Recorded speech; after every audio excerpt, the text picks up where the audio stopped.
সুপ্রিয় দর্শক, এসটিভির রাতের আয়োজন লেট এডিশনে আপনাদের সবাইকে স্বাগতম। সঙ্গে আছি আমি জাহিদুর রহমান খান। দর্শক, আজ আমাদের আলোচনার বিষয় দুর্নীতি নিয়ে সরব রাজনীতি। আর এই আলোচনায় আমার সঙ্গে স্টুডিওতে আছেন বাংলাদেশ আওয়ামী লীগের সাবেক সংসদ সদস্য অ্যাডভোকেট নূরজাহান বেগম মুক্তাব, আছেন বিএনপির জাতীয় নির্বাহী কমিটির সদস্য অ্যাডভোকেট রফিক শিকদার, এবং আমার সঙ্গে আছেন জাতীয় স্বেচ্ছাসেবক পার্টির আহ্বায়ক এবং জাতীয় পার্টির প্রেসিডিয়াম সদস্য আলমগীর শিকদার লোটন। আপনাদের তিনজনকে আমাদের আলোচনায় স্বাগত জানাচ্ছি। আলোচনার শুরুতেই আমি অ্যাডভোকেট রফিক শিকদার আপনার কাছে যেতে চাই। সঙ্গত কারণেই বেনজির আহমেদ এবং জেনারেল আজিজ আহমেদের প্রসঙ্গটি আসে, কারণ এই দুটি নাম রাজনৈতিক নেতৃত্বের মুখে বেশ ঘুরে ফিরে আসছে, প্রতিদিনও আসছে। আজ আপনি জানেন যে আওয়ামী লীগের সাধারণ সম্পাদক বলেছেন যে দোষী সাব্যস্ত হলে তাকে দেশে ফিরেই আসতেই হবে, দেশের বাইরে সে গেল কীভাবে। ধন্যবাদ আপনাকে, ধন্যবাদ দুইজন বিজ্ঞ সমালোচককে এবং লেট এডিশনের এসটিভির সামনে যারা বসে দেখছেন এবং পরবর্তীতে দেখবেন সবাইকে আমি শুভেচ্ছা জানাচ্ছি আমার দলের পক্ষ থেকে। দেখুন, আপনি যে প্রসঙ্গটি এনেছেন এটি আজকে এই সময়ে এটা খুব আলোচিত একটি বিষয়। গ্রাম বাংলায় যারা চায়ের টেবিলে, চায়ের দোকানে বসে টেলিভিশন দেখে গল্প করে আড্ডা করে, তারাও এইগুলো নিয়ে আলোচনা করে। সেটাও আমি কিছুদিন আগে গ্রামে গিয়েছিলাম, আমি শুনে এসেছি এবং এই প্রশ্নগুলো করে থাকে। এখন আজকে আওয়ামী লীগের সাধারণ সম্পাদক বলেছেন তিনি যদি বাইরে গিয়ে থাকেন তাহলে দুর্নীতিতে প্রমাণ হলে ওনাকে এনে শাস্তি দেওয়া হবে বা তিনি ফিরে আসবেন, তার বিচার চলবে। স্বরাষ্ট্রমন্ত্রী বলেছেন তিনি বাইরে গেছেন কি না এটা তিনি জানেন না। এখন এই যে দুজন মন্ত্রী ক্যাবিনেটের দুইটা কথা বললেন, বেনজির আহমেদ যখন আইজিপি ছিলেন উনি তো সরকারের যে প্রটোকল, পুলিশ প্রটোকল যা পেতেন, তিনি এলপিআরে যাওয়ার পরে দরখাস্ত করে সেই প্রটোকলটা তিনি মেনটেন করতেন। ওনার সাথে 6টা পুলিশ, 2জন আর্ম পুলিশ এভাবে সবসময় থাকতো, এমনকি বাড়িতেও নিরাপত্তায় পুলিশ ছিল। তো যখন তিনি ওনার সবগুলো অ্যাকাউন্ট থেকে টাকা তুলতে যেতেন, যখন এফডিআর থেকে টাকাগুলো ভাঙাতে যেতেন, তখনও ওনার সাথে এই পুলিশ প্রটোকল যেত। তারপরে তিনি, আমরা শুনেছি বিভিন্ন পত্রপত্রিকার মাধ্যমে যে মে মাসের 4 তারিখ, তার মানে আজ থেকে প্রায় 1 মাস আগে তিনি দেশ ত্যাগ করেছেন, শুনতে পাচ্ছি আমরা পত্রপত্রিকায়। তখন ওই প্রটোকল যারা ছিল তাদের কাজটা কি ছিল? তারা কি নিশ্চয়ই তাদের ঊর্ধ্বতন কর্মকর্তার কাছে জানায়নি যে আমাদেরকে তো এখন ডাকছে না, বা তিনি ব্যাগে যে কোথায় গেছেন সব পরিবারে, আমরা তখন কোনো কাজে লাগছি না, আমরা কি করব? তাহলে কি স্বরাষ্ট্র মন্ত্রণালয় কি এটা অবগত হওয়ার কথা নয়? আর যেহেতু সাধারণ সম্পাদক বলছেন যে দেশে এনে তাকে শাস্তি দেওয়া হবে প্রমাণ হলে, তাহলে নিশ্চয়ই তিনি বাইরে আছেন, সেটা ওনারা জানেন।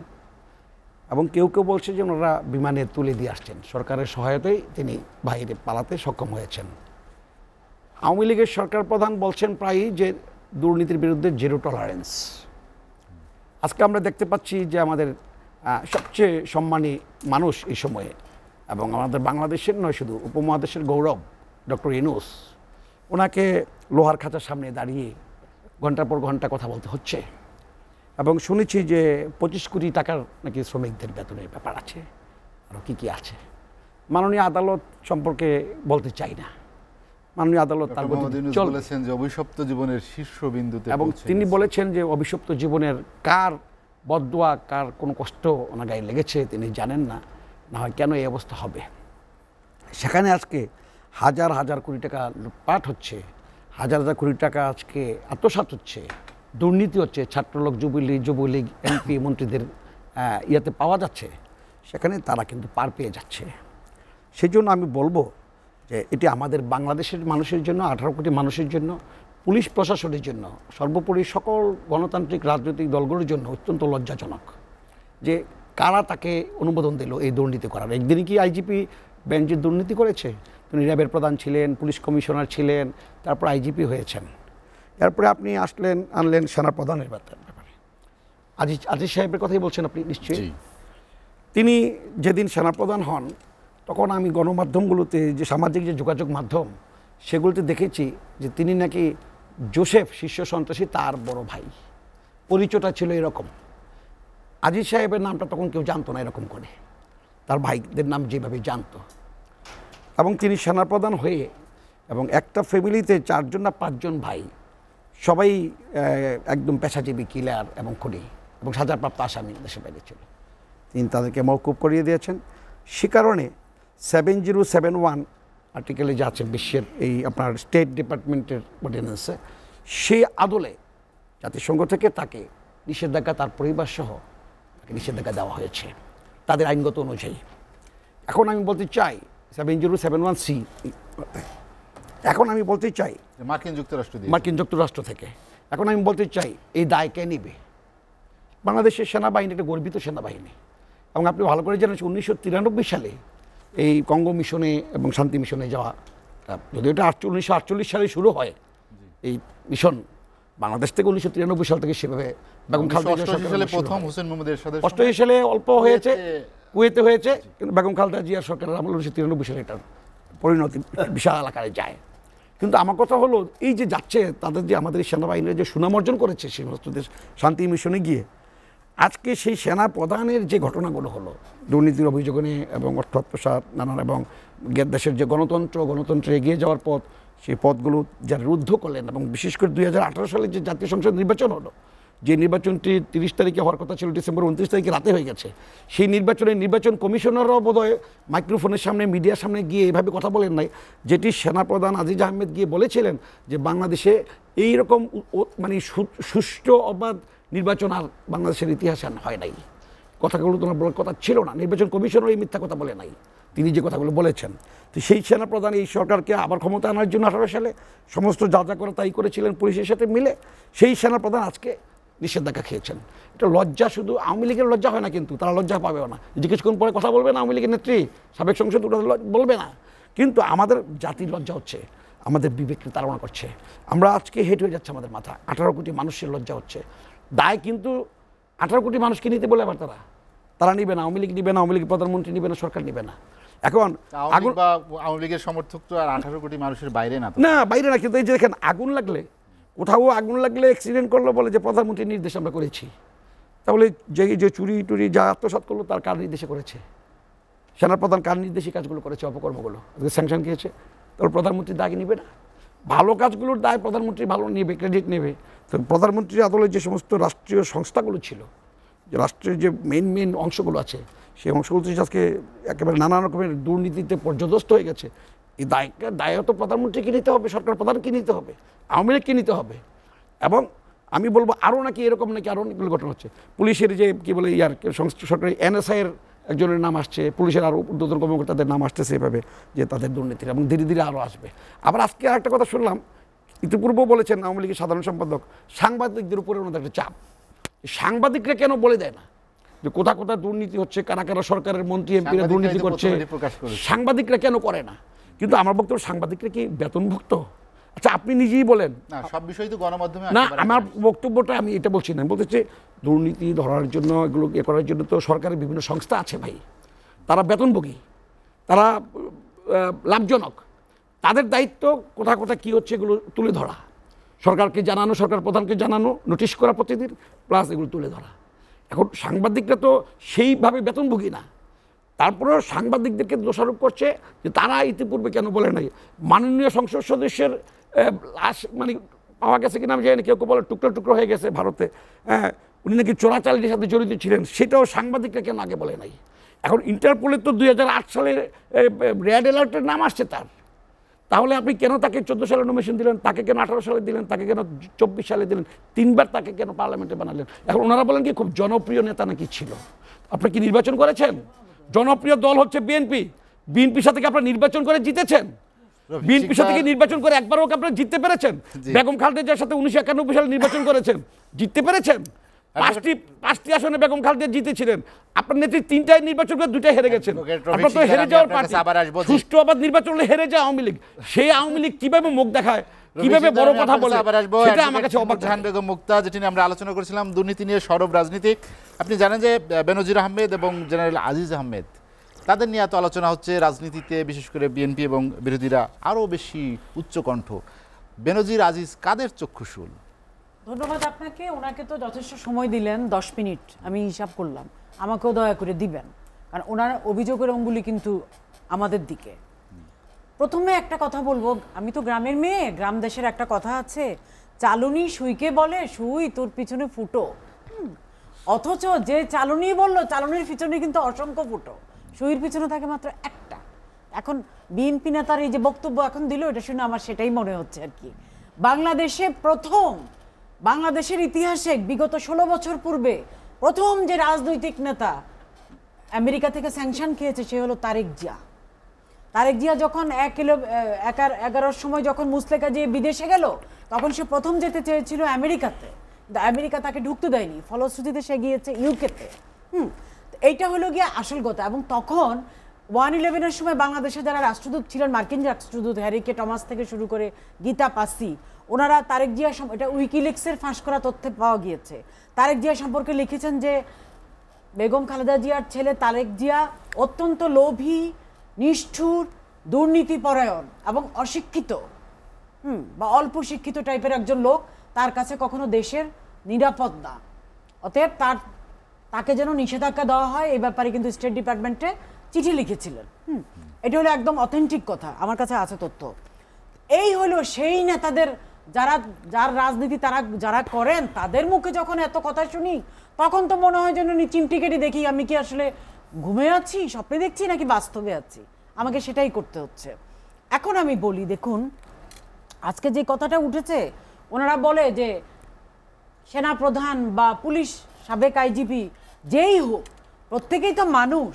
এবং এই দেশে আপনি জানেন জাতির পিতাকে 75-এ হত্যার পরবর্তীতে জাতীয় পার্টি ক্ষমতায় ছিল, বিএনপি ক্ষমতায় ছিল, হ্যাঁ অনেক বছরই ধরেই ছিল। কিন্তু আপনি নিশ্চয়ই জানেন জননেত্রী শেখ হাসিনা আওয়ামী লীগ যখন ক্ষমতায় ছিল, তখন দুর্নীতির বিরুদ্ধে যেরকম জেহাদ ঘোষণা করা হতো বা যেভাবে দুর্নীতির বিরুদ্ধে অ্যাকশন নেওয়া হয়েছে, আর কোনো সরকারের আমলে এরকম করা হয় নাই। আওয়ামী লীগ সভানেত্রী আমাদের মাননীয় প্রধানমন্ত্রী, উনি জঙ্গি, মাদক এবং দুর্নীতি এই তিনটার বিরুদ্ধে উনি 0 টলারেন্স ঘোষণা করেছেন। এবং যদি ওনার দলেরও কেউ হয় তাকে উনি ছাড় দেন নাই। এবং এটা কিন্তু সারা পৃথিবীব্যাপী একটা সুনাম আছে এই সরকারের। এখন ওনারা যত কথাই বলুক না কেন, আজকে সাবেক আইজিপি নিয়ে যে কথা উঠছে বা সেনাপ্রধান নিয়ে যে কথা উঠছে, আমার কাছে যে তথ্যটুকু আছে, ওনাকে দুদকে হাজির হওয়ার কথা 6 তারিখে, এবং দুদক অলরেডি ওনার বিরুদ্ধে তদন্ত শুরু করে দিয়েছে। ওকে, ভালো কথা। যদি উনি তদন্তে যদি প্রাইমা ফেসি মেড আউট হয়, ওনার বিরুদ্ধে মামলা হবে এবং ওনার বিরুদ্ধে সাক্ষী প্রমাণ হবে, বিচার হবে, রায় হইলে যদি ফাঁসি হয়, সাজা হয়, উনি সাজা ভোগ করবে। এটাই তো কথা, আইন, তারও তো আইনানুগ প্রক্রিয়া অলরেডি শুরু হয়ে গিয়েছে। এবং দুদক কি বলেছে, দুদকের কর্মকর্তারা বলেছেন সাবেক আইজিপি তার আয়কর ফাইলে অনেক সম্পদ দেখালেও এসবের বৈধ উৎস দেখবে তারা। ট্যাক্স ফাইলে উঠালেও সম্পদ উপার্জনের বৈধ খাত খতিয়ে দেখা হবে। এটা হলো খতিয়ে দেখা হবে, ঠিক আছে, খতিয়ে দেখা যদি অসামঞ্জস্য পায় তার বিরুদ্ধে মামলা হবে, অসমস্যা কি? এখন এটা নিয়ে তো আমাদের এত তোলপাড় করে ফেলার কিছু নাই। সে যদি দোষী প্রমাণিত হয় সাজা কাটবে। তোলপাড় করছে কারা, কেন তোলপাড়? এই যে তোলপাড় একটু আগে করলো একজন, 10 মিনিট ধরে লেকচার দিল টানা। হ্যাঁ, আর যাদের আমলে কিনা বাংলাদেশ দুর্নীতিতে 5 বার টানা চ্যাম্পিয়ন হয়েছে, যাদের আমলে কিনা বেগম খালেদা জিয়া নিজেই 400 সুটকেস নিয়ে সৌদি আরব গিয়েছিলেন, যাদের আমলে কিনা এতিমের টাকা আত্মসাৎ করা হয়েছে, জিয়া চ্যারিটেবল ট্রাস্টের টাকা আত্মসাৎ করা হয়েছে, যাদের আমলে কিনা প্রধানমন্ত্রী যিনি বেগম খালেদা জিয়া উনি জরিমানা দিয়ে কালো টাকা সাদা করেছেন, অর্থমন্ত্রী জরিমানা দিয়ে কালো টাকা সাদা করেছে, এবং যাদের আমলের দুর্নীতির কথা বলতে গেলে আরব্য রজনীর মতো রাতের পর রাত ফুরিয়ে যাবে, গল্প শেষ হবে না। আর তাদের মুখে যখন এই কথাগুলো শুনি, তখন আমাদের একটু নড়ে চড়ে বসতে হয়।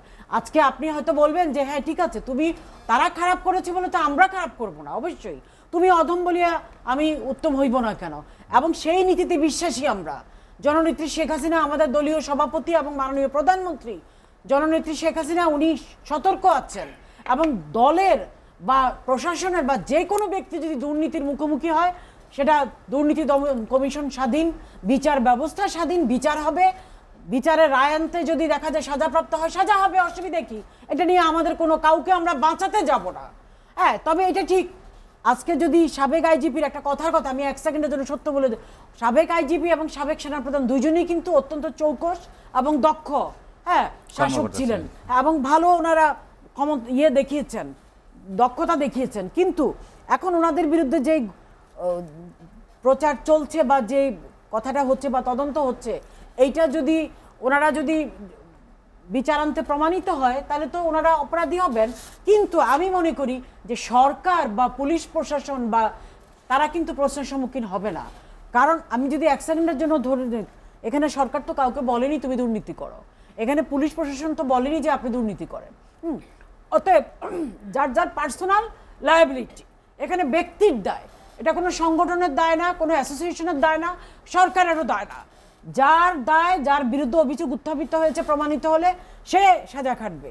এখন আমার আরেকটা কথা আসি, দেখুন বিএনপির আমলে একজন আইজিপি ছিলেন আশরাফুল হুদা, ওনার বিরুদ্ধে এত অভিযোগ ছিল, সেই অভিযোগের বিচার কি বিএনপি করেছে? করে নাই।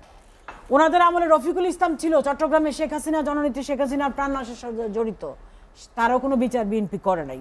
তারপরে এসপি কোহিনুর, যে কিনা আমাদের দলের হাজার হাজার নেতাকর্মীকে মেরেছে, নির্যাতন করেছে, অন্তঃসত্ত্বা নারী যারা আমাদের মহিলা কর্মী তাদেরকে পর্যন্ত নির্যাতন করেছে, সেই বিচারও কিন্তু করে নাই। এবং এই এসপি কোহিনুরের নির্যাতন এবং দুর্নীতির কথা কে না জানে? তাদের আমলে কিন্তু এই হাওয়া ভবন যে ছিল তার কি কোনো দুর্নীতি হয়েছে, বিচার হয়েছে? তারা করেছে? করে নাই। উল্টা তারা কি করেছে? সমস্ত রাষ্ট্রযন্ত্রকে ব্যবহার করে, ডিজিএফআই, এনএসআই, পুলিশ প্রশাসন সবকিছুকে ব্যবহার করে 21শে আগস্টের গ্রেনেড হামলা করিয়েছে আমাদের প্রাণপ্রিয় নেত্রীকে মেরে ফেলার জন্য, আওয়ামী লীগকে নেতৃত্ব শূন্য করার জন্য। এই হলো সেই জঘন্য বিএনপি, তার চরিত্র। এবং তারা এখন বড় জোর গলায় চিল্লাচিল্লি শুরু করছে। দুর্নীতির অভিযোগ আওয়ামী লীগ তো 15 বছর ক্ষমতা, আপনারা করেননি কেন? শুনুন, তাদের এখন 28 জনের উপরে নেতা এখন বিদেশে এই মুহূর্তে। আমার কাছে নামধামও আছে, আমির খসরু মাহমুদ থেকে শুরু করে শাহ মুয়াজ্জেম, ডক্টর ওসমান ফারুক, ইকবাল হাসান মাহমুদ টুকু থেকে শুরু করে 28 জনের উপরে এখন বিদেশে। আমার কথা হলো বিদেশি কি এমন মধু আছে ওই যে বিদেশিদের প্রতি অনুগত, বিদেশিদের প্রতি বিদেশিদের পদলেহন, সেটা ওনাদের মজ্জাগত অভ্যাস। ওনারা দেশ রেখে এখন বিদেশে গেছে, আবার কোন ষড়যন্ত্র করতে কে জানে। অতএব এই যে ওনারা যে কথাগুলো বললো এতক্ষণ 10 মিনিট ধরে যে লেকচারটা দিল, যদিও আমার সময় এখনো আরো আছে, আমি আবার আসবো আপনার কাছে। না আমি 8 মিনিট বলেছি, উনি 10 মিনিট বলেছেন। আমরা লোটন ভাইয়ের কাছ থেকে শুনে আসি। লোটন ভাই, এটা ব্যক্তির দায়, রাষ্ট্রের দায় না, আপনার কি মনে হয়? না আমি এটা বিশ্বাস করি না। যাকে উপস্থিত আছেন অ্যাডভোকেট নুরজাহান মুক্তা আছেন, আমার ভাই অ্যাডভোকেট রফিক শিকদার, একই শিকদার, আলমগীর শিকদার, রফিক শিকদার, আর জাহিদুর রহমান খান সাহেব, দর্শক শ্রোতা আজকে আমাকে ধরবেন। আচ্ছা, নামলামই না হনি বলে কোন দুজনে মিলে। আচ্ছা মুক্তাপা, আমি না ফ্র্যাঙ্কলি একটা কথা বলি, যখন বলতেছে যে দায় আমাদের না, এটা কি রিটায়ার পর কি দায় আমাদের না, নাকি উনি চাকরি থাকা অবস্থায় দুর্নীতি করেছে দায় আমাদের না? উনি যদি চাকরি থাকা অবস্থায় দুর্নীতি করে অবশ্যই সরকারের দায়, এটা আমার মনে হয়। এটা আপনার, it is my own sense. হ্যাঁ, কারণ উনি সরকারে ছিল। দেখেন, আমি আজিজ সম্বন্ধে দুর্নীতি আমি জানি না, উনার জেনারেল 707 বোধহয় ক্লিপ্টোসি একটা শব্দ ব্যবহার করেছে। সেখানে হয়েছে যে উনি যতগুলি গণতান্ত্রিক প্রতিষ্ঠান ছিল এটা ধ্বংসের ব্যাপার উনার একটা মৌন সমর্থন ছিল, এই কারণে উনি স্যাংশন খেয়েছে। আমি কিন্তু উনার দুর্নীতিটা দেখিনি, আমি এখন পর্যন্ত আমার কাছে দুর্নীতিটা চোখে পড়ে নাই। তাহলে উনি সরকারকে সাপোর্ট করতে গিয়ে তো সরকারের বিভিন্ন দুর্নীতিকে, গণতন্ত্রমুখী যে সকল ইনস্টিটিউশন ছিল ওগুলি ধ্বংস করার জন্য উনার একটা মৌন সমর্থন ছিল। তাহলে সরকারের পক্ষে উনি কাজ করছে, তাহলে উনি কেন একা ভোগ করবেন? বলে যে কি মাসল্য কোর্টে উনার বিচার হবে কেন? বিচার হলে সরকার সহ হইব, ফুল টিম, একক কেন আজিজ সাহেব হবে? আবার বেনজির সাহেবের কথা বলছে, উনিও তো একই ঘটনা, উনি ক্ষমতা থাকতে একই দিনে 4টা ফ্ল্যাট উনি লেখে নিয়ে নিছে, আবার কোন একটা বোধহয় টিভি ইয়েও নিয়ে নিছে, তাই না? Citizen TV. I respect him, চৌকুশ অফিসার, উনার কাছে এটা আমরা আশা করি নেই। এটা হলো আমার ব্যক্তিগত অভিমত, কারণ এরই তো জাতির সম্পদ, এদেরকে দেখেই তো মানুষ পুলিশে যাইব, আমার ছেলে যাইব, আপনার ছেলে যাইব, আমার মেয়ে যাবে, আপনার মেয়ে যাবে, তাই এবং আর্মি তো তাই না? তাই সেখানে উনি দুর্নীতি করছে, অপর পুলিশ অফিসারকে এখন সাইফিল করতেছে না। না, আমি মনে করি যে উনার এগুলি ভেবে চিন্তে কাজ করা উচিত ছিল, যে আমি যে করছি, যাই হোক রাইট অর রং আমি জানি না, এখনো যেহেতু বিচারের সম্মুখীন হয় নাই, বা সেহেতু তদন্ত আমি শেষ বলবো না হয়নি যে এখনো। 100% উনি সব কিছু করেছে, আমি এটা বলবো না। হ্যাঁ, তো সেক্ষেত্রে বলবো যে এটা উনার বোঝা উচিত ছিল। আজকে দেশের যে অবস্থা, ওই যে বললো না যেভাবে কানাঘুষা, দেখেন গতকালকে টক অফ দ্য টাউন ছিল 24,000 কোটি টাকা মালয়েশিয়া শ্রমবাজারের ওই শ্রমিক পাঠানের, 31,000 শ্রমিক যাইতে পারেই নাই, যাইতে এবং পারেনি। 24,000 কোটি টাকা লুণ্ঠন হয়েছে। বলতো আমাদের একটা জাতীয় পার্টির সেখানে MP কয়েকজন আছে। এমপির নাম আসিস। হ্যাঁ, একজন 4 জন। এবং সেখানে আপনি বললেন না উনার মন্ত্রী ওই যে শিকদার সাহেবকে, উনার এটা আপনার এক্স ফিনান্স মন্ত্রী ওটা এটার সাথে জড়িত, তো উনি জড়িত, উনার মেয়েরাও জড়িত। 24,000 কোটি টাকা যে লুণ্ঠন হয়ে গেল। এই যে একটা ছেলে তার কি ছেলেটার নাম কি আত্মহত্যা করলো, কি সোহেল তানভীর, ট্রেনের থেকে লাফ দিয়ে গতকালকে ঝাঁপ দিয়ে আত্মহত্যা করছে। সে যেতে পারে না দেখে তার বাবার সামনে আত্মহত্যা করার কথা ছিল তো প্রবাসী কল্যাণ মন্ত্রী শফিকুর রহমানের, যে উনার সময় এই দুর্নীতিগুলো হয়েছে, উনি আত্মহত্যা করা উচিত ছিল। আত্মহত্যা করলো আরেক ইয়াং ছেলে, যারা আমাদের রেমিটেন্স পাঠানোর জন্য দৌড়াই গিয়ে আজকে মালয়েশিয়া উঠতে চাইলো। আলমগীর শিকদার লোটন, আপনি জানেন যে মালয়েশিয়ার যে শ্রমবাজার যে সিন্ডিকেট, সেটি বেশ পুরনো, অনেক আগে থেকেই আসছে। সিন্ডিকেট তারা বলতেছে যে 100 জন 25 জন না, এই সিন্ডিকেট তো থাকবে ভাই। সিন্ডিকেট তো বাজারেও, সিন্ডিকেট তো মাঠেও, সিন্ডিকেট তো আমার বইয়ের ব্যবসা কাগজেও। আমি তো ভয় পাচ্ছিও এটা, যে এই যে বাজেট 5 তারিখ নাকি 6 তারিখ, এই সিন্ডিকেট তো মাননীয় প্রধানমন্ত্রী, আজকে মাননীয় প্রধানমন্ত্রী একটা কথা বলছে যে কিছু জ্ঞানী গুণী দেশের উন্নয়নের প্রতিবন্ধকতা সৃষ্টি করছে, ওরা চায় না তৃণমূলের থেকে নেতৃত্ব বেড়েছে। আই রেসপেক্ট ইউ, আমি উনাকে সম্মান করি, উনি ভালো কথা বলে, কিন্তু উনার চারিপাশে যারা আছে উনাকে তো সুখে থাকতে দিচ্ছে না। উনি তো বলছিল যে উপজেলা চেয়ারম্যানের নির্বাচনে কোনো ভাই আত্মীয় স্বজন যাবে না, উনার কথা কি শুনছে নাকি? উনার কন্ট্রোল এখন দেশ আছে। আমি তো সামটাইম আই এম স্টান্ড যে আসলে মাননীয় প্রধানমন্ত্রীর হাতে আসলে দেশের নেতৃত্ব আছে কিনা, অন্য কারোর হাতে নেতৃত্ব। আমি একটু অবাক হয়ে যাই যে এই নেতৃত্ব থেকে বেরিয়ে আসতে হইব। মাননীয় প্রধানমন্ত্রী জাতির জনক বঙ্গবন্ধু শেখ মুজিবুর রহমানের সুকন্যা, ওনাকে আমরা রেসপেক্ট করি। আজকে এই রেসপেক্ট করা মানে এই না তো যে 24,000 কোটি টাকা মাইনে দিব, আমাদের তানবীরের মতো ছেলে আত্মহত্যা করবো, পুলিশ আর পুলিশের আইনের বিরুদ্ধে আজকে এরকম দুর্নীতি আসবে। আর্মির চিফ অফ স্টাফের এক্স আজিজ সাহেবের ব্যাপারে একটা এরকম দুর্নীতির মানে গণতন্ত্র প্রতিষ্ঠান ধ্বংস করার জন্য উনার একটা মৌন সমর্থন ছিল, এই কারণে আমেরিকা থেকে স্যাংশন দেওয়া হচ্ছে। এটা তো আমাদের জন্য দুঃখজনক। 1988 সালে শান্তি মিশনে কে পাঠিয়েছিল ভুলে গেছেন আপনারা? এরশাদ সাহেবের নাম কইতে লজ্জা লাগে আপনাদের। আবার শিকদার সাহেব করলো 1988 সালে ছিল, কম ছিল। আরে ভাই, আমরা তো স্টার্ট করছি, ওইটা একটু বলেন না কেন? আপনার ভালোটা তো আমরা বলি, কিন্তু আপনারা আমাদের ভালোটা বলেন না কেন? 1988 সালে পল্লী বন্ধু হুসেন মোহাম্মদ এরশাদ জাতীয় পার্টির প্রতিষ্ঠাতা, উনি সেদিন শান্তি মিশনে সোলজার পাঠিয়েছিল। তখন সব বিরোধী দল সেটা বিরোধিতা করছিল। সাদ্দাম কাতারে হামলা করলো, এরশাদ সাহেব তার সৈন্য পাঠালো, সেটা বিরোধী দলরা বিরোধিতা করলো। উপজেলা নির্বাচনে দুর্নীতি করে আটকা করে বলেছে উপজেলা আমরা তৈরি করলাম, আর আমাদের উপজেলা আমাকে যেতে দেয় না। বাহ, কি রাষ্ট্র রে ভাই! এভাবে কি দেশ চলে নাকি? আলমগীর শিকদার লোটন, আমরা একটা বিরতি নিব, বিরতির পরে আবার আসবো। দর্শক, লেট এডিশনে নিচ্ছে একটা বিরতি, ফিরবো শীঘ্রই, সঙ্গেই থাকুন।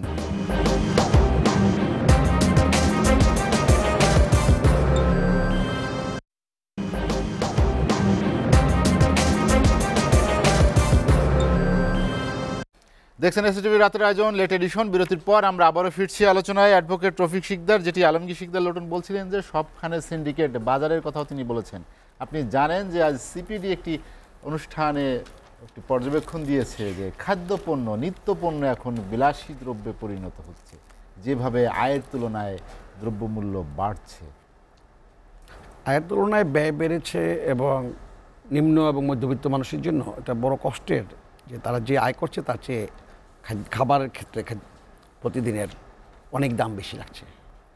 এবং মাথাপিছু ঋণ যদি আপনি বলেন 2008 সালে 14,000 টাকা ছিল, সেটা আজকে এই সময়ে 2024 সাল, আজকে আমরা তো 2রা জানুয়ারি, 1,55,000 টাকা।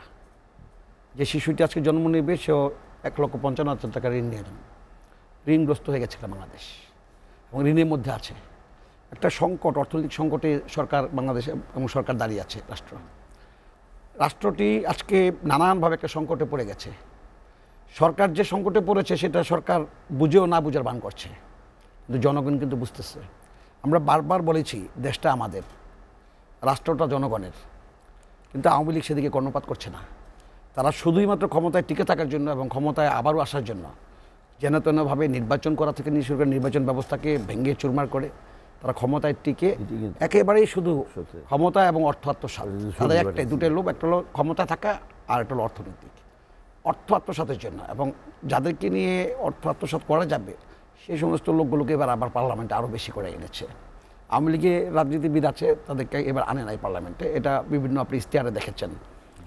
এখন ঘটনা হলো যে এটা কেন বিদ্যুৎ আজকে এখন মরার উপরে খারাপ আবার নাকি দাম বাড়ছে, নতুন একটা বাজেট আসতেছে এই সংকটের মধ্যে। অর্থনৈতিক সমস্ত বাংলাদেশে জ্বালানি তেলের দামও বেড়েছে, জি জ্বালানি তেলের দাম বেড়েছে, সমস্ত গ্রামে গঞ্জে তাপদাহ বেশি আছে, বিদ্যুৎ পাচ্ছে না। 10 মিনিট বিদ্যুৎ পেলে 10 ঘন্টা বিদ্যুৎ পাচ্ছে না, এই পরিস্থিতি চলতেছে। তারপরে ভারতের কি কোম্পানিকে দিল বিদ্যুৎ এই আদানি গ্রুপে দিল। যে সিস্টেমে যে পদ্ধতিতে তাদেরকে দিল, বাংলাদেশ সাধারণ মানুষও হাসে যে এটার দুর্বিসন্ধিটা কোথায়। এখন আমার বোন আওয়ামী লীগের সাবেক এমপি নূরজাহান বেগম মুক্তা, তিনি বললেন যে দুজন ব্যক্তি অত্যন্ত চৌখস এবং দক্ষ, সাবেক সেনাপ্রধান এবং সাবেক আইজিপি। ওখানে একটু ফিরে যাই। হ্যাঁ, চৌখস এবং দক্ষ, এটা সত্য। কিসে চৌখস এবং কিসে দক্ষ?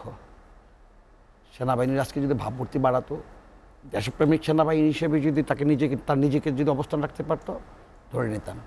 দুর্নীতিতে, স্বেচ্ছাচারিতায় আওয়ামী লীগকে টিকে রাখার জন্য, আওয়ামী লীগকে ক্ষমতা আনার জন্য চৌখস দক্ষ, এটা ঠিকই বলেছেন, এই জায়গায় ঠিক আছে। তারেক রহমান সম্পর্কে তিনি একটা কথা বলেছেন, সবাই জানে 2008 সালে সরকারের একদম স্টিম রোলারে পড়ে সরকারের যারা নাকি কুশীলব আওয়ামী লীগের নেত্রীকেও গ্রেপ্তার করেছে, শেখ সেলিম, ওবায়দুল কাদের, ওনারা কিন্তু জেলে ছিলেন। জলিল সাহেব মারা গেছেন পিঠা খাইতে খাইতে, আওয়ামী লীগের কিন্তু কম পিঠায় নাই। সে 111 কুশীলবদের নিপীড়ন নির্যাতনের শিকার হয়ে কিন্তু তারেক রহমান দেশ থেকে যেতে হয়েছে। শেখ হাসিনাকেও চলে যেতে হয়েছিল, বেগম খালেদা জিয়া না যাওয়ার কারণে শেখ হাসিনা আবার আসতে পেরেছেন বাংলাদেশে। কিন্তু আওয়ামী লীগ এটা স্বীকার করে না। আওয়ামী লীগ অনেক কিছু স্বীকার করে না, তাদের কৃতজ্ঞতা নেই।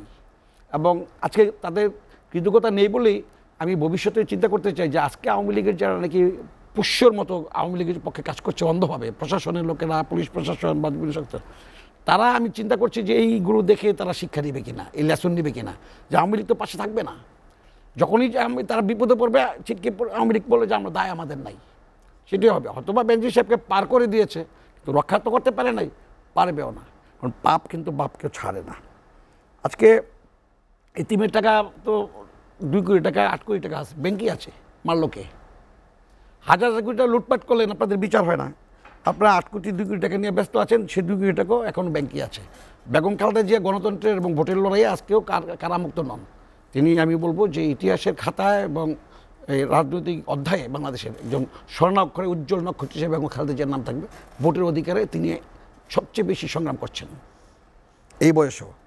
তিনি বলেছেন বিএনপির কারা কারা নাকি অনেক নেতা কি পার হয়ে গেছে, দেশের বাইরে আছে। শাহ মোয়াজ্জেমের নামও বলছে। শাহ মোয়াজ্জেম সাহেব কিন্তু কবর দেশে, কবরে আছে। শাহ মোয়াজ্জেম সাহেবের নাম আরেকজন শাহ মোয়াজ্জেম আছে, জানি না, আমরা চিনি না, ওই মোয়াজ্জেমের কথা আমি বলবো, আমরা চিনি না, নাম জানি না, চিনি না আমরা। আচ্ছা, তারপরে আমার ভাই লটন সিকদার সাহেব একটা কথা নিয়ে আসছেন, এটা আমিও বলতাম যে মালয়েশিয়াটা বারবার বন্ধ হয়ে গেছে, আজকে আবার বন্ধ হয়ে গেল শ্রমবাজার। এই যে শ্রমবাজারটা বন্ধ হয়ে গেল, এই দায় কে নিবে? আজকে শুধু এই মন্ত্রী না, আমি বলি যে মন্ত্রীর একেবারে উচ্চ পর্যায়ে থেকে তাদের পদত্যাগ করা উচিত এই ব্যর্থতার জন্য। 30,000 যুবকের এই যে স্বপ্নটা ভেঙে গেল, বিমানবন্দরে যে তাদের যে কান্না, 31,000 তাদের যে বিমানবন্দরে কান্না হাজারি, বুক ভরা কান্না, এই যে গরিবের ছেলেরা জমি বিক্রি করে, গরু বিক্রি করে, আলের বল বিক্রি তারা আসছিল, যেখানে 90,000 টাকা দিয়ে যাওয়ার কথা সেখানে 5 লাখ পর্যন্ত, 6 লাখ পর্যন্ত, তারপরে যেতে পারলো না তারা। এই যে সিন্ডিকেট করলো, এবং এই সিন্ডিকেটের মধ্যে যে এমপি মাসুদ্দিন থেকে নিয়ে শুরু করে ফিনান্স মিনিস্টার কামাল সাহেব, ওনার স্ত্রী, ছেলে মেয়েদের সবার নাম চলে আসছে, মিডিয়াতে চলে আসছে প্রতিবেদনে। এখন ওবায়দুল কাদের সাহেব বলেন মিডিয়াতে আসে না কেন, মিডিয়াতে বলে না কেন? তো বলেছে ব্যবস্থা নেন না কেন? তারপরে যারা নাকি এই যে বক্তব্য কি তাদের ব্যবস্থা করেন, মালয়েশিয়াতে যারা যেতে পারলো না তাদের ব্যবস্থা করেন, এই যে সিন্ডিকেট করে যে আপনারা আত্মসাৎ করেন সেই ব্যবস্থা নেন, এগুলো বলতে হবে। এখন আজকে আবার পুলিশ দেখতেছে দোদকের আতঙ্কে ভয় অস্থির আছে, দোদক আতঙ্ক। আমি বলবো যে আতঙ্ক শুধু পুলিশকে না, আতঙ্ক সরকারকেও আতঙ্ক হতে হবে। সরকার এখনও যদি সাবধান না হয়, সরকারকে এটার জন্য জবাবদিহি করতে হবে 18 কোটি মানুষের কাছে। এবং আমি বলবো কখনো কোনো অন্যায় কিন্তু আল্লাহর রহমতে, আমরা তো একটা বিশ্ব প্রতিপালক আছেন, তিনি অনুমোদন করেন না, তিনি ছাড় দেন কিন্তু ছেড়ে দেন না। সেই অবস্থা রফিক শিকদার, আমি আপনার কাছে আবার আসবো। অ্যাডভোকেট নূরজাহান বেগম বাজেট মুক্তা। আসছে, সংকট দেশে শিল্প, গতি নেই নতুন বিনিয়োগের। আমরা আবার এই পরিস্থিতিতে রফিক ভাই, আমি আওয়ামী শুনবো লীগ এসে আপনার অর্থনীতিকে যেভাবে ধ্বংস করে দিয়েছে, এখান থেকে আমি বলবো ক্ষমা চেয়ে পদত্যাগ করে ক্ষমা চেয়ে দেশের যারা নাকি বিশিষ্ট ব্যক্তি আছে তাদের কাছে বলা যে আপনারা বলেন দেশটা কীভাবে চালাবো। জি, নূরজাহান বেগম মুক্তা, যেটি রফিক শিকদার বললেন, তার বাস্তবতা আসলে কতখানি? দেখুন, আমি প্রথমেই বলি, উনি বলছে শাহ মুয়াজ্জম, আমি বলছি শাহ মুফাজ্জল। শাহ মুফাজ্জল বিএনপির উপদেষ্টাদের মধ্যে একজন। শাহ মুফাজ্জল হোসেন কাইকোবাদ। কাজী শাহ মুফাজ্জল হোসেন শাহ, ওনার নামের আগেও শাহ আছে, অতএব আগে শুনে নিয়েন ভালো করে। শুনুন, এখন উনি যে এতক্ষণ যে চর্বিত চর্বণগুলা বললো, এগুলা কিন্তু সবসময় সব টকশোতেই ওনারা এগুলা বলে, ওনাদের এগুলো জাতীয় ভাষ্য হয়ে দাঁড়াইছে। কারণ লিপ সার্ভিস তো দিতে হবে, লিপ সার্ভিস না দিলে তো টিকা যাবে না, প্রতিদিন নিউজ লাইনের হেডলাইন হইতে হবে ওনাদের নেতাদেরকে। এখন আমি বলি, আজকেই কিন্তু ওনারা জামায়াতে ইসলামের প্রশংসা করেছে। আমরা যে সবসময় বলি জামাত আর বিএনপি একই ফুলের দুটি বৃন্ত, হ্যাঁ, ওনারা অস্বীকার করে। আজকেও কিন্তু মির্জা ফখরুল ইসলাম সাহেব জামাতের প্রশংসা করেছেন। এখন আমি যেটা বলবো, এবং আরেকটা কথা বলছেন, সফলতা না আসা পর্যন্ত ওনাদের লড়াই চলবে, মির্জা ফখরুল ইসলাম সাহেব বলছে। এবং আওয়ামী লীগকে ক্ষমতা থেকে সরাতে না পারলে দেশের অস্তিত্ব বিলীন হয়ে যাবে। এই যে কথাগুলা, ওনার কথার রিপ্লাই আমি দিচ্ছি, এই যে কথাগুলো কিন্তু আজকে ধরে 15, 16, 17 বছর ধরে আমরা শুনতেছি, বিশেষ করে 15 বছর ধরে, 16 বছর ধরে আমরা শুনতেছি। এই কথাগুলো কখনো আলোর মুখ দেখেনি, কারণ সম্পূর্ণরূপে অযৌক্তিক অথর্ব কথা এগুলা, যার কিনা 2 পয়সার মূল্য নাই এই দেশের জনগণের কাছে। জনগণ জানে কখন কাকে ক্ষমতায় আনবে। জনগণই জননেত্রী শেখ হাসিনাকে একটানা 4 মেয়াদে ক্ষমতায় এনেছে। অতএব এদেশের সবচেয়ে বড় শক্তি হলো জনগণ। আজকে বিএনপি যতই নেতিবাচক রাজনীতি করুক, জনগণ থেকে ততই তারা দূরে সরে যাচ্ছে। যতই বিদেশিদের পদলেহন করুক, ততই কিন্তু তাদের যোজন যোজন দূরে চলে যাচ্ছে জনগণের কাছ থেকে।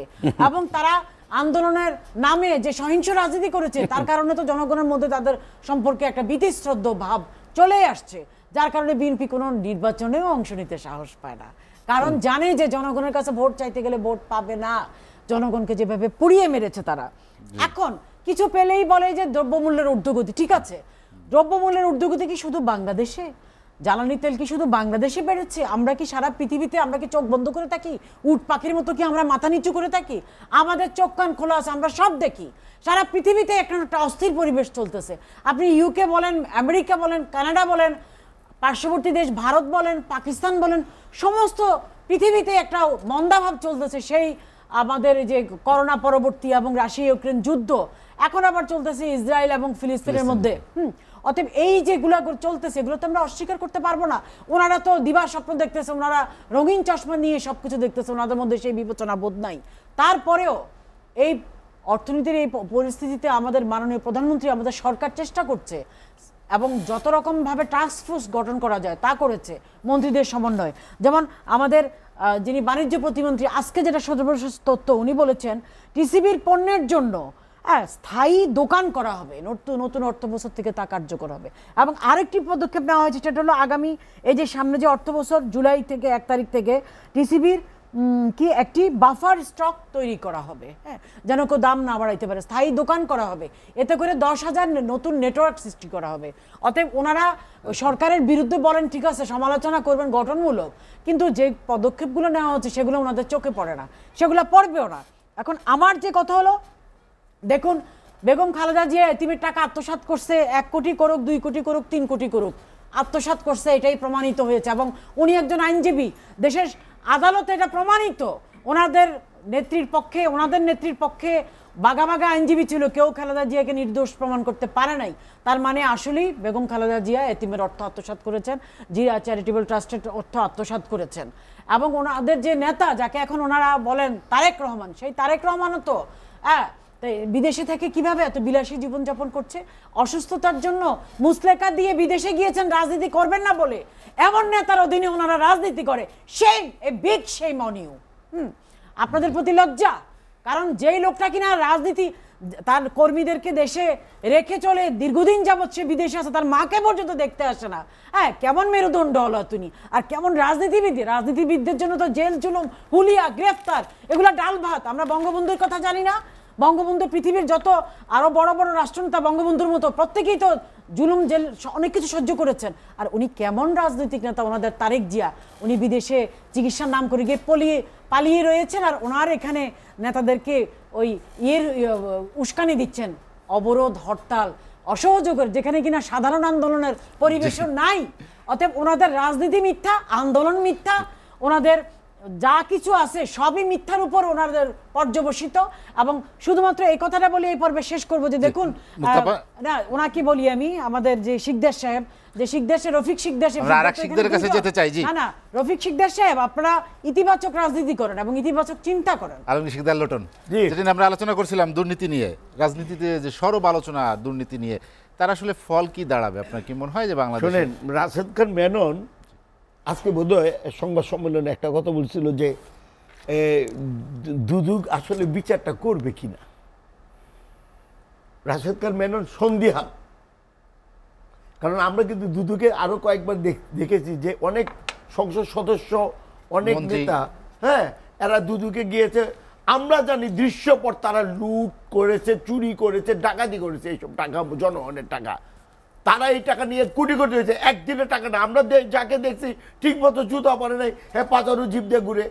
দুদুকে যাওয়ার পর দেখছি সুন্দর করে ভালো গুড সার্টিফিকেট নিয়ে কিন্তু বেরিয়ে গেছে। তখন আর বিচার করবো কেমনি? এখন আমাদের রাশেদ খান মেনন যে এই কথাটা বললো যে he is a confused about that corruption, সেখানে আমিও একটু ভয় পেয়ে যাই।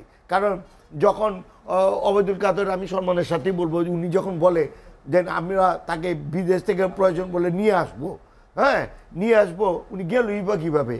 এটা তো একটা দুর্নীতি।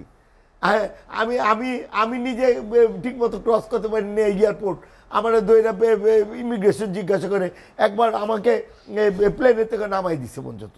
আমি ইয়েতে ইউনিয়ন প্রোগ্রামে যাওয়ার কথা, আমি লজ্জায় বলি না, বাসায় ফোন আসছে যেন আপনি আর বেরোবেন না। এয়ারপোর্ট পর্যন্ত যাওয়ার পর আমাকে প্লেনেতে নামাই দিচ্ছে। তা আমরা যেতে পারলাম না, আর উনি চলে এলো। এটা অত্যন্ত দুঃখজনক। উনি অপরাধ করেছে কি করে নাই আমি কিন্তু এখন পর্যন্ত বলবো না, যতক্ষণ পর্যন্ত আইনের সম্মুখীন যেতে পারবে না। কেন খালেদা জিয়ার জেল হয়েছে, হ্যাঁ, 4 বছর তো অনেকেই রাজত্ব করছে, উনারা যাক দেখবেন কতজনের জেল হয়। আজকে সিপিডি একটা কিন্তু উনার একটা ইয়ে ছিল, প্রোগ্রাম ছিল 2023-24 তৃতীয় অন্তর্বর্তীকালীন পর্যালোচনা। সেখানে কিছু ব্যবসায়ীদের সুবিধা দিয়ে নিত্য পণ্যকে বিলাসী পণ্য বানাচ্ছে সরকার। মূল্যস্ফীতি শ্রীলঙ্কার চেয়ে নিচে। এখন মুক্তা আপা বললো যে বিশ্বের ডিসিম এই কারণে সব বাইরে গেছে দাম। পেঁয়াজের দাম গেলে পাবো, ওই ইউক্রেনে কি পেঁয়াজ হয় নাকি? হ্যাঁ, সিন্ডিকেট বোধহয় পেট্রোলের দামও বাড়ছে, আবার ডলার দাম 60 টাকা বেশি বাড়ছে। এগুলির কারণে জিনিসপত্রের দাম বাড়বে। আমি এইটুকুই বলবো, আমার আছে, আমি চলতে ফিরতে পারছি। আওয়ামী লীগের আছে কোটি কোটি টাকা লুণ্ঠন করে নিয়ে গেছে। আজকে বলতেছে যে বাংলাদেশে ব্যাংকে 2023 তুলনায় 2023 সালে বিনিয়োগ কমেছে 18%। একই সময় দেশ থেকে বিদেশে পুঁজি নেওয়া হয়েছে 14%। অর্থনীতিবিদরা বলছেন যে এটা একটি অশনি সংকেত। বিনিয়োগ বোর্ডে গেলে বলে ওয়ান স্টপ শপ, বিনিয়োগ বোর্ডে গেলে বলে, বিনিয়োগ বোর্ডে গেলে অফিসাররা বলে এটা হলো বাংলাদেশ ওয়ান স্টপ শপ। আর বিদেশি বিনিয়োগকারীরা বলে ফুল অন স্টপ শপ। তারা বলে না যে অন স্টপ শপ, বলে যে ফল অন স্টপ শপ। তাই আজকে এটা বুঝতে পারছে দেশের অবস্থা কোথায়, মানুষের টাকার অবস্থা কোথায়। বাজেট আসতেছে কত হাজার কোটি টাকা, এই বাজেট মাঝে মধ্যে চিন্তা করি এই যে আওয়ামী লীগের লোকগুলো এই যে কোটি 4 টার্ম থাকার পর এই যে কোটি কোটি টাকা যে নিল, লুট করলো, টাকা কিন্তু আপনি যে মুক্ত আপা বললো না, কি ভালোভাবে বললো রে বাবা। হ্যাঁ, গেল বছর দেখছি যে সকল দুর্নীতিবাজরা লুট করে টাকা বিদেশে নিচ্ছেন, আপনারা এই দেশে টাকা বিনিয়োগ করেন, আপনাকে টাকা সাদা করে দিব, বলে নাই? বলছে, যাইসা বলে নাই, বলছে। এবং এই দেশে এখন প্রতিনিয়ত কালো টাকা সাদা করার জন্য তারা প্রতিনিয়ত বিভিন্ন প্রোগ্রাম থ্রো করতেছে। এবার একটা প্রোগ্রাম থ্রো করবে, তো থ্রো করলে গেব যারা দুর্নীতি করে টাকা পাঠাইছে ওরা আর ব্যাক কর না। হ্যাঁ, ওরা কি বোকা রাজ্যে বাস করে, টাকাটা এই দেশে আনবো। দেশে এখন মামার বাড়ির আবদার চলছে, যা ইচ্ছা তা করতেছে, মাননীয় প্রধানমন্ত্রীর নিয়ন্ত্রণে নাই। আমি মাননীয় প্রধানমন্ত্রীকে বলবো, আপনি নিয়ন্ত্রণে নিয়ে আসেন, আপনি বঙ্গবন্ধুর কন্যা নিয়ন্ত্রণে নিয়ে আসেন। আজকে সিন্ডিকেট এই যে বললো না যে টিসিবি তো স্বাধীনতার পর শুনছি, আমার আব্বা তখন ছিল, টিসিবির কথা শুনছি যখন দেশে দুর্ভিক্ষ হয়। এখন দুর্ভিক্ষ না হলে টিসিবির নামটা আসতো কেন? জিনিসপত্রের দাম বাড়ছে দিয়ে তো টিসিবি আছে, মানুষের কাছে টাকা নেই ভাই, জাহিদ ভাই।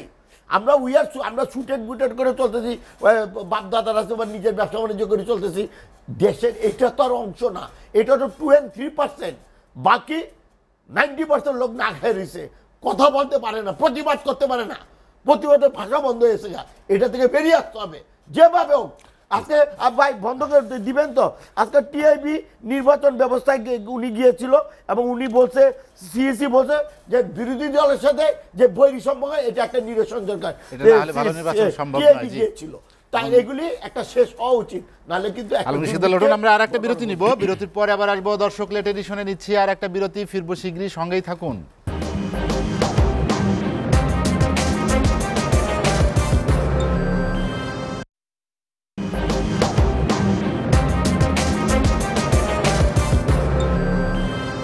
দেখছেন এসটিভি রাতের আয়োজন লেট এডিশন। বিরতির পর আমরা আবারও ফিরছি আলোচনায়।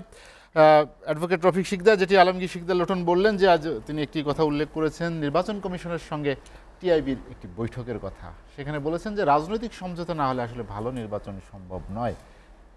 তিনি টিআইবির সাথে স্বাধীনতার 53 বছর পরে আমাদের নির্বাচন ব্যবস্থাটা আমরা টেকসই করতে পারলাম না, মজবুত করতে পারলাম না। কোন পদ্ধতিতে নির্বাচন হলে জনগণ অংশগ্রহণ করবে, কোন পদ্ধতিতে নির্বাচন হলে সুষ্ঠু অবাধ হবে, জনগণ ভোট দিতে পারবে, জনগণের ইচ্ছার প্রতিফলন হবে, সেই পদ্ধতিটি আজ পর্যন্ত আমরা পারিনি। যদিও আমরা 90 সালের পরে একটি পর্যায়ে দাঁড় করিয়েছিলাম, কিন্তু সেটিও আবার এই আওয়ামী লীগ সরকার 2008 সালে ক্ষমতায় আসবার পরে তারা নিজেরা ক্ষমতায় টিকে থাকার জন্য দলীয় সরকারের অধীনে সেভাবে চিরস্থায়ী বন্দোবস্ত করে নির্বাচনটা সেভাবে নিয়ে গেছেন, যে কারণে আজকে আর নির্বাচন হচ্ছে না।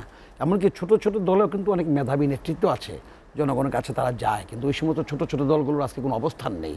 যে কারণে আপনি দেখেছেন যে 2024 সালের যে 7 জানুয়ারি নির্বাচনটি হলো, সেই নির্বাচনে কিন্তু আওয়ামী লীগের একদম সমর্থিত 28টি যে নির্বাচিত নিবন্ধনকৃত দল ছিল, সেখানে 24টি দলের কোনো জামানতই নেই। 4টি দল পেয়েছে, তার মধ্যে জাতীয় পার্টি তো এর আগেও বোধহয় কিছু বেশি পেয়েছিল। 90 সালে ওনারা দাবি করে যে 90 সালে 31টা না 30টা পেয়েছিল, 35টা পেয়েছিল, কিন্তু সময় থেকে 11টা না 12টা পেয়েছে। এবার এটা পেয়ে সবচেয়ে স্বাধীনতার পরে সবচেয়ে সর্বকনিষ্ঠ বিরোধী, স্বাধীনতা সবচেয়ে কনিষ্ঠ এবং সর্বকনিষ্ঠ বিরোধী। আজকে আপনি দেখেন নির্বাচন ব্যবস্থাটা শেষ হয়ে গেছে। টিআইবি ঠিকই বলেছে, টিআইবি যে প্রস্তাবগুলো দিয়েছে নির্বাচন কমিশনের কাছে গিয়েছে, কিন্তু নির্বাচন কমিশন তো স্বাধীন না। নির্বাচন কমিশনকে কিন্তু এমনি কিন্তু সংবিধানের ক্ষমতা দেওয়া আছে, সংবিধানের 118, 119 থেকে 26 পর্যন্ত স্পষ্টভাবে নির্বাচনের কমিশনের ক্ষমতা আছে, কিন্তু সেই ক্ষমতাগুলো নির্বাচন কমিশন কখনো এক্সারসাইজ করতে পারে না, ডিউ টু ক্ষমতাসীন সরকার, দলীয় সরকারের অধীনে নির্বাচন হয় বলে। সে কারণে আমরা বারবার বলেছি দলীয় সরকারের অধীনে কোনো নির্বাচন নয়, সেটা আপনি জাতীয় নির্বাচনই বলেন, স্থানীয় সরকারই বলেন, সিটি কর্পোরেশন বলেন, কোনোটাই না। সে কারণে যে আজকে দেখছেন না প্রধানমন্ত্রীকে বলতে বাধ্য হচ্ছে যে আমাদের স্বজনরা কেউ যেন এমপি মন্ত্রীদের সন্তানরা যেন ইলেকশনে না যায়, কারণ এই এত মজা পেয়ে গেছে, কম্পিটিশন হচ্ছে না তো, সেখানে প্রত্যেকেই কারোর ভাই, কারোর ছেলে একজন মন্ত্রী, তার ভাই চেয়ারম্যান, তার বউ উপজেলা চেয়ারম্যান, তার ভাই ইউনিয়ন চেয়ারম্যান, অনেকগুলো আমি নাম বলতে পারবো না, কারণ এরকম অনেক ঘটনা আছে বাংলাদেশে, যে কারণে প্রধানমন্ত্রীকে বলতে বাধ্য হয়েছে। তারপরে ওনার কথা কিন্তু কেউ শুনে নাই, নির্বাচন ভোট আরও কিন্তু যায় না, 2%, 3% ভোট হচ্ছে না, ফলে আজকে নির্বাচন ব্যবস্থাটা ধ্বংস হয়ে গেছে। এবং এই যে আপনি দেখেন, আমি আরেকটু পিছনে গোয়েন্দাদের চোখ ফাঁকি দিয়ে এই যে তারা যে পালায়, এই যে বেঞ্জি সাহেব পালালো, তারপর আব্দুল হাই বাচ্চু যে বেসিক ব্যাংকে সে পালায় গেল, হ্যাঁ, 1000 কোটি টাকা নিয়ে পিকে হালদার পরে নাকি পালায় যায়, নাকি এখন নাকি ভারতে আছে শুনেছি 3000 কোটি টাকা। এরা কারা? কিভাবে পালায় গোয়েন্দাদের চোখ ফাঁকে দিয়ে। তবে এখন আমরা- আওয়ামী লীগ শুনে আওয়ামী লীগ কিভাবে আওয়ামী লীগের পালায় আওয়ামী লীগের আমরা মন্ত্রী শুনে ফখরুল আসছি, ইসলাম আলমগীরকে পায়, জি। মির্জা আব্বাসকে পায়, বিএনপি নেতৃবৃন্দকে গ্রেপ্তার করতে পারে এবং ওনারা জানে মির্জা আব্বাস কোন বাড়িতে ছিল, মির্জা ফখরুল কোন বাড়িতে থাকে, এগুলো জানে। কিন্তু দুর্নীতিবাদ যারা আছে আওয়ামী লীগ আমলে করছে তারা কোথায় কিভাবে পালায় গেল তারা সেটা জানে না। আমরা এই একই প্রশ্ন সরকারি রাখতে কিন্তু চাই। তাদেরকে পালাইতে কিন্তু সরকারি সহযোগিতা করেছে। সরকার যেভাবে বলুক এই দায় সরকারকে নিতে হবে এবং সরকারকে জবাবদিহিতার কাঠগড়ায় দাঁড়া করা হবে। 18 রফিক কোটি সিকদার, মানুষ। আপনাকে অসংখ্য ধন্যবাদ। হাতে সময় নেই। নূরজাহান বেগম মুক্তার, যেটা রফিক সিকদার বললেন যে আমার দুর্নীতিবাজরা আসলে আমি পালায় হাসবো- কিভাবে। আমি হাসবো কি কাঁদবো বুঝতে পারছি না। আপনি কান্না করা উচিত। যার আপনি দলের- হাসবেন কিভাবে? আপনার সময় আপনাদের disturb যদি লজ্জা থাকে তাহলে তো আপনি হাসতে আপনার পারেন সময় না। ডিস্টার্ব করি নাই, আপনার চোখ দিয়ে পানি আসা উচিত আপনার আপনাদের। সময় ডিস্টার্ব করি নাই। মানুষ কাঁদতেছে, শৃঙ্খলা মেনে চলেন, সময় নষ্ট শ্রমিকরা করবেন না। কাচ্ছে, শুনুন, এয়ারপোর্টের শ্রমিকরা কাচ্ছে, সারা বাংলাদেশের মানুষ হাহাকার করে আমরা একটু কাচ্ছে। শুনি, আমরা একটু শুনি। জি, আপনি হাসবেন কেন? যার দলের নেতা যে যার আন্ডারে রাজনীতি করে সেই নেতাই তো পলাতক। চিকিৎসার নাম করে গিয়ে পলাতক হয়েছে সেই কত বছর আগে। হ্যাঁ, সেই কেন পলাতক কর্মীদের হবে? মুখে, না, না, কেন সেই পলাতক হবে? কর্মীদের মুখে এত তিনি বড় তো- বড় কথা তিনি- মানায় না। তিনি তো এয়ারপোর্ট মানায় দিয়ে না। গেছেন। যে তিনি এয়ারপোর্ট দিয়ে পলাতক গেছেন, নেতা, জানায় গেছেন, যে আলোচনা করে দেশে গেছেন। আসে না, বিচার সবাই দেখছে। মোকাবেলা করে না। তা আপনার নেত্রী তো তার কথা, তার শুনে কর্মীরা শেখ এত মুজিবুর বড় রহমান হত্যার বড় পর কথা আপনার বলে নেত্রীও সেটা দেশে আসে মানায় নাই। না।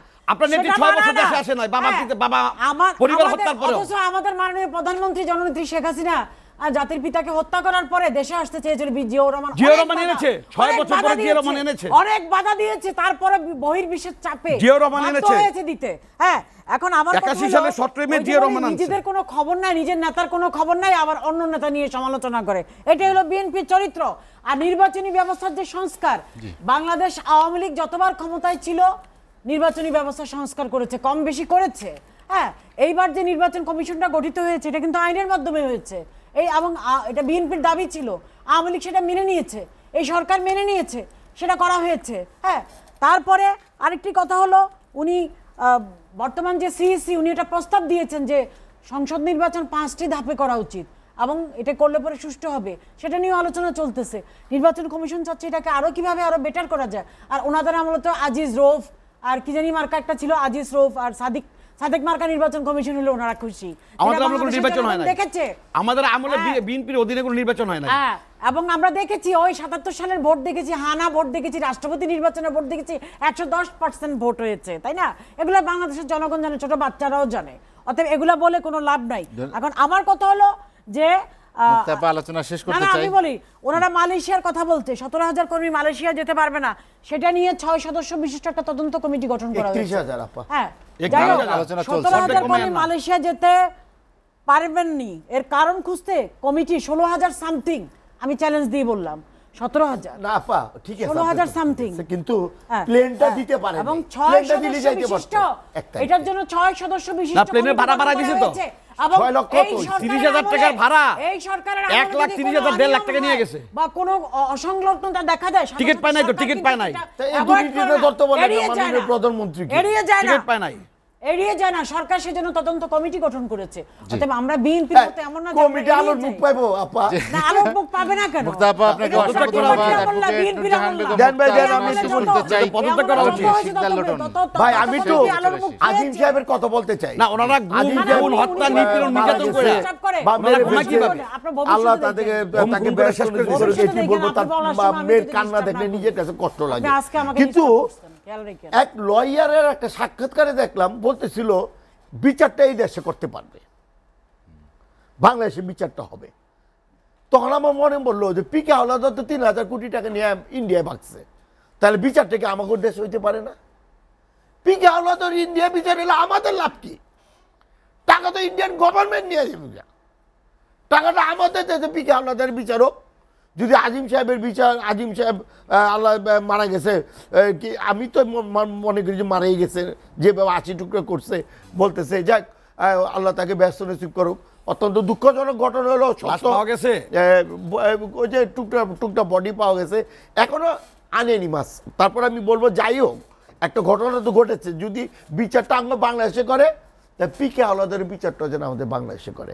আজকে একটু ল পয়েন্ট আছে। হ্যাঁ, ল পয়েন্ট একটা লয়ার কালকে বলছে, ল আমি পয়েন্ট টিভিতে আছে বলছি কি? ভারতে এই দেশে বিচার হবে, পারবে। জি, জি, এই দেশে ভারতে পারবে, ভারতে যদি এই দেশে পারে, যেখানে তা পিকে হাওলাদারের বিচারটা এই place of দেশে হোক। occurrence যেখানে, 3,000 কোটি সেখানেই টাকা আমাদের বিচার। কাছে আসবো, বাংলাদেশে আসো। ঘটনা আসো। যেখানে ঘটে বিচার ও সেখানে বেটা হয়। বেটা মুসলমানরা দেখো হেনে গেছে, দেখো বিচারটা হেনে হেনে না, পিকে হালদারে বাংলাদেশে যে অন্যায় অপরাধ সেটি বাংলাদেশে সেই বাংলাদেশে বিচার হবে, চলছে, হ্যাঁ, আর চলছে। ওখানে যে অন্যায় হচ্ছে আর সেটা ওখানে ওখানে যেটা বিচার হবে চলছে। আরে ভাই, পাঠে দেবো, এখানে কি অন্যায় করছে? প্লেস অফ অকারেন্স বলে একটা কথা আছে, পিও, হ্যাঁ, আইনে যেটা আছে সে পিও যেখানে, সেখানে এই ঘটনার বিচার হবে। জি, আলোচনা শেষ করতে চাই, হাতে সময় নেই। অ্যাডভোকেট নূরজাহান বেগম মুক্তা, অ্যাডভোকেট রফিক শিকদার এবং আলমগীর শিকদার লোটন, আপনাদেরকেও অসংখ্য ধন্যবাদ। দর্শক জানিয়ে রাখি, লেট এডিশন পুনঃপ্রচার হয় সকাল ৮টায়। আজ এ পর্যন্তই, ভালো থাকুন, সুস্থ থাকুন, এসএটিভির সঙ্গেই থাকুন।